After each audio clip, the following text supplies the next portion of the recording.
In this world, there are many stories. Vast are they in number, matched only in multitude by the number of people who have the desire to tell them. For hundreds and thousands of years, we have collected them. For every moment that passes beyond our grasp, we create new tales, clutch tightly to them, and finally, pass them on. We have yarns and fantasies of all lengths and genres in this world. We tell legends of the past, rumors of the present, and imaginings of the future. We tell of great hunters slaying mighty beasts. We tell of depraved madmen crushing the weak underfoot. We tell of historic events come and gone from our world, occasionally hoping that such things come again. We tell of our opinions and visions of the future, of fantastic things invented and designed by our own hands, built for the sake of all. The strange and unusual are not uncommon, and the truth is often ignored in the stories we weave. A young hunter's first uneasy foray against jaggies could easily turn into a veteran's flawless triumph against a pair of Diablos, for example. A story has a great tendency to gain strength and become more elaborate as it passes from one mouth to another, after all. 'Tis foolish of us to expand and grow tales over retellings, perhaps. But then again, what good is a boring tale? And yet, despite our desire to spin a yarn, there still exists two tales that have hardly changed a bit through countless generations of storytellers. The mystery of the ancient ruins which dot the landscape, and the terrible tale of the elder dragon Alatreon have both remained the same, virtually untouched through the years. The consistency of our tales involving the ubiquitous old ruins can hardly be attributed to the storytellers we hear them from. Rather, it is complete ignorance that keeps us from creating an interesting story to explain the rubble we find out amongst the fields and rock outcroppings. For centuries, historians have sought truth from the remains of what came before, repeatedly returning with nothing to show for their work. But what we see, we tell with fervor. We know that whatever kind of civilization came before the stories we tell, it surely must have been something great. Ruins found to the west show the remains of great structures, monumental creations towering over people, visible from distances far, made of strange and mysterious metals, unfamiliar to even the most genius smith. Ruins to the east show the base stones of great buildings, vast enough to hold the populace of whole cities within. Though we know nothing of their lives, we know for certain that the people who came before us were most certainly architects of fantastic things, and that is what confuses the world as we know it. They had the ability to create such structures with such materials, yet left nothing behind. A civilization gone without a trace. No books, no histories, not even pictures on the walls of caves. Their last remnants to us are their weapons, and perhaps that is the most mysterious thing of them all. Scholars today advance themselves further constantly, and recently, a new understanding of the aging of things has come about. A study done in the field has shown the world that though the structures of old have lain in ruins for countless years, the weapons they created have not. Rumor has it that the weapons, all of them, were created and set up at nearly the exact same moment in history, though not even the scholars know when in time that was. Hundreds upon thousands of battle-ready weapons lay strewn across our world, each one powerful enough to cripple an elder dragon, unchanged and unmarred by the hands of time, yet all appearing within the same time. But why? What terrible thing came crashing down upon the people of old to make them require such terrible and powerful weapons? What so surprised and terrified them that they needed to build such powerful tools? And most importantly, how did they fall with all that they had created? Such fearsome questions keep both scholar and storyteller awake past nightfall, each imaging their own version of the terror that could have caused such desperation, yet still failed to prevent it. As opposed to the mystery of the ruins, the Alatreon remains its unchanging tale for a different reason.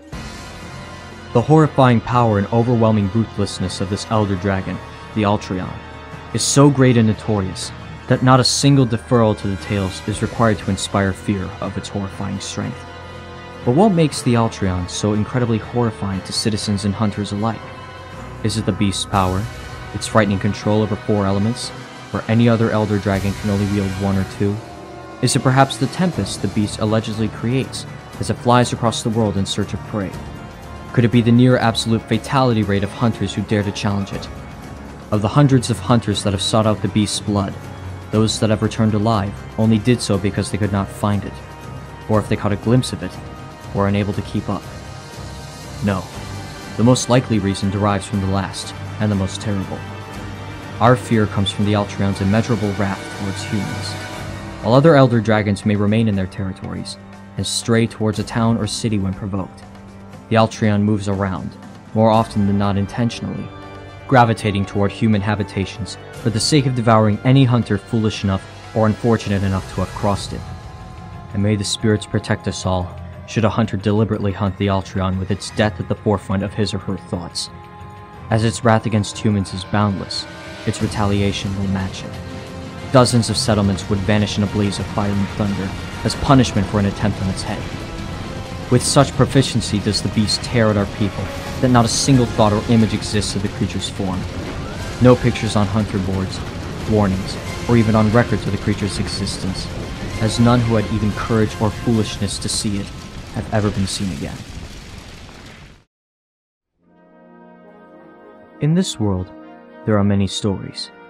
Whether it be the mysteries of the past or the troubles of the present, sometimes all we can do to waylay the issues we have in front of us is to pass tales we've heard, or ones we've only just made up along to the next willing ear. And while the tales of the old world and the Alatreon certainly play a part in entertainment, they never seem to become the favored tales of the children and adults of the world. No, even these unchanging stories fail to truly captivate the world as much as one other type of story, whether it is true or false. These are tales of adventure. These are tales of action. These are tales of gallant warriors. And occasionally, these are tales of romance for those that enjoy them. These are not the tales of the monsters, but of those who slay them. These are the tales of hunters.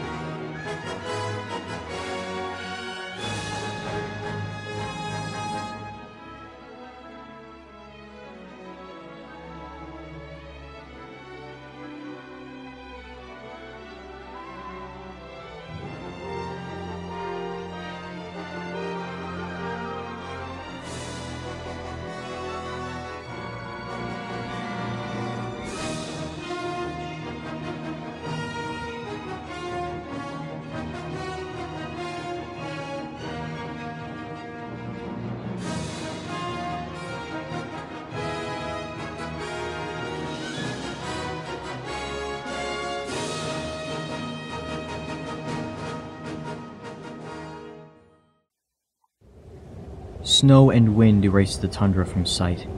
Nearly all the creatures within, both monstrous and minuscule, had retreated to their homes. Caves and cliff overhangs became crowded and uncomfortable, as the Baggy, Gigi, and other creatures sought shelter from the storm's fury. Those injured outside of the caves, those too tired to return, or those so foolish as to venture out in search of food, were already considered dead by their kin. This had been the norm for days now. In the blizzard's wake, the Hunters Guild was forced to enact a ban in the area, following continued reports of frostbite and hypothermia amongst local hunters. The non-local hunters who had gone out were sent back to Loch Lac as corpses, their blood frozen in their veins, yet without a single scratch or bite on them to offer an alternative means of death. Even those more prepared, carrying extra rations and hot drinks, were nonetheless battered by the sheer fury of the storm's relentlessness. All travel in or out had been cancelled, and an early end to the North's hunting season would be forced by the blizzard. Nevertheless, even without it, the hunting season for the northern lands was nearing its close. As the sun hid behind the horizon for ever-increasing amounts of time, even hot drinks could not keep hunters safe from the frigid, dark hours of the tundra. So it was that the simple base camp so often used by hunters still remained in the tundra, worn and battered by the unrelenting winds with no one to keep it maintained. The hunters' boxes, containing torches and maps, now rendered useless from the snow and ice, were neatly covered in snow, hiding their locations save for 2 lumps of white near the tents. The blankets and the beds, once a soft and warm comfort of the frigid air, had now frozen and shattered away under the stress of low temperatures. A small herd of popos huddled together under the barely stable tent flap, attempting to keep themselves alive in the very place they and other monsters avoided with fervor during the hunting season. As the winds howled and roared through the valleys and crevices of the mountains, a small shape unevenly emerged from the flurry of snow. The popos watched and tensed as a human form took shape from the shadow, moving aimlessly forward, but the Popo soon relaxed. The human bore no weapon or shield, or even a pouch. It had no armor, the garments it wore barely shielded against the cold. Yet, with legs knee-deep in the snow, it trudged on. Unthreatened by the human, the Popos returned their focus on keeping their young warm. Less than 30 yards away from the tents, the human collapsed, disappearing underneath the fresh powder of snow that blanketed the ground. With effort, the human struggled to its knees, attempting to stand. As it planted a foot on the ground, its strength gave way and it collapsed, breathing hoarsely through the rough fabric of its coat.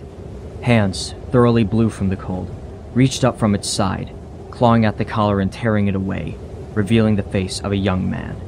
He gasped for breath, then wheezed violently, as the frigid wind chilled and seared his very lungs. With effort, the man rolled onto his back, staring with blank eyes up into the stark sky. Shallow breaths were drowned out by the sound of the wind, and steam from the crack of the man's mouth was hurried away with each breath. The man harshly clenched his eyes closed, reaching up his fist to his forehead, as though trying to crush away some phantom pain dwelling deep inside. With such a sudden rush of air to his lungs, the man expelled a loud and terrible cry of suffering, filled with more pain and misery than possible by the blizzard. The Popo shivered with fright and worry as the horrible sound bled through the roar of the storm in their ears, chilling them more than the cold. The man's agonized howl continued for what seemed to be far too many painful moments, and died away as the wind finally left the man's lungs.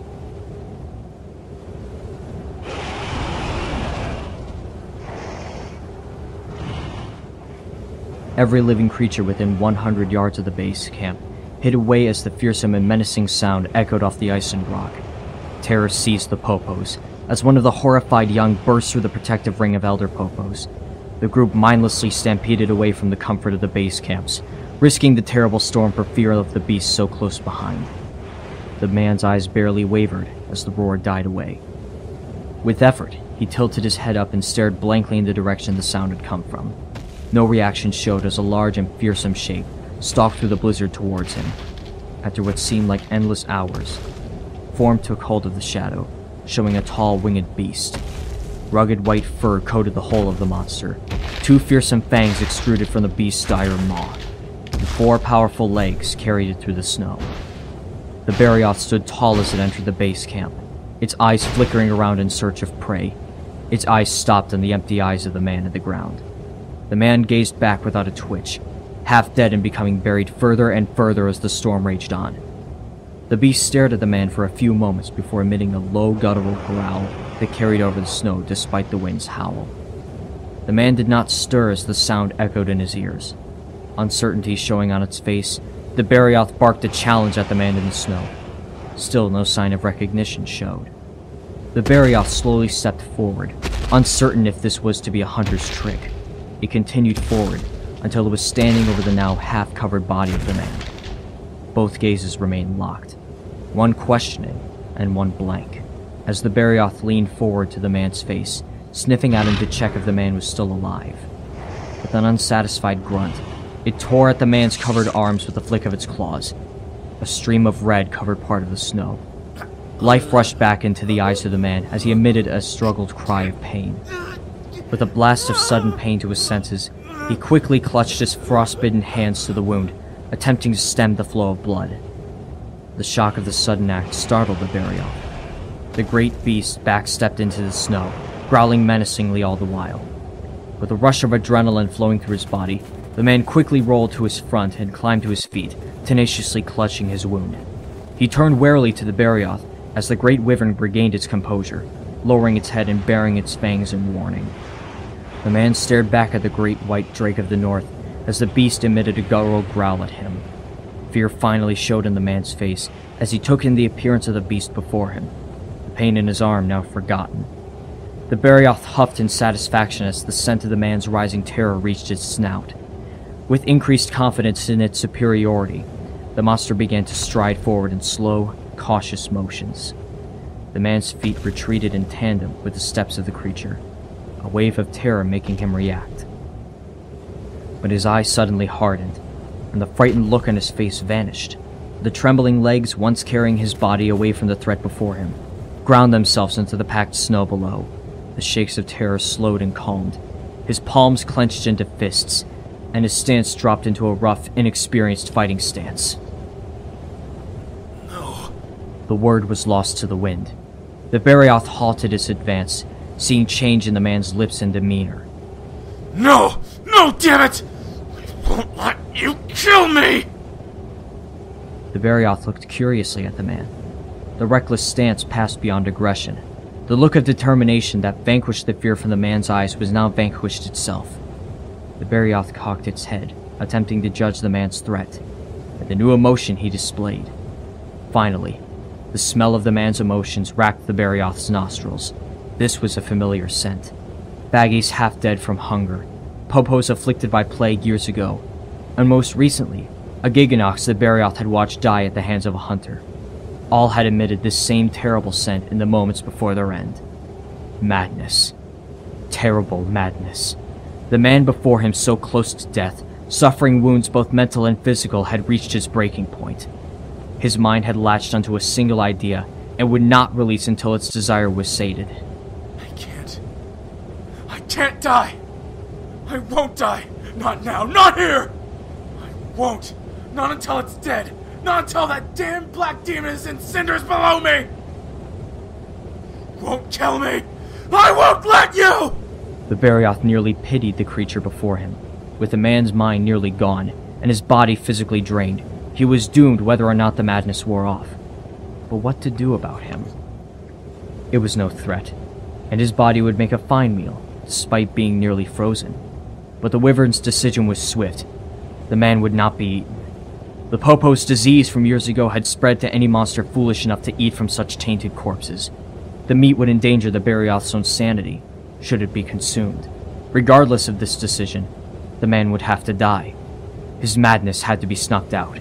With a bark of aggression, the Barioth gave the madman his fair warning before crouching to charge forward, and the man responded with a yell of his own. Kill you first, then. Then the demon. Then all of your kind. All you damn monsters are dead! The man charged the Barioth, madness the only guide in his mind. Fist raised as blood flowed down from his forgotten wound. The Barioth roared its response and leapt towards him.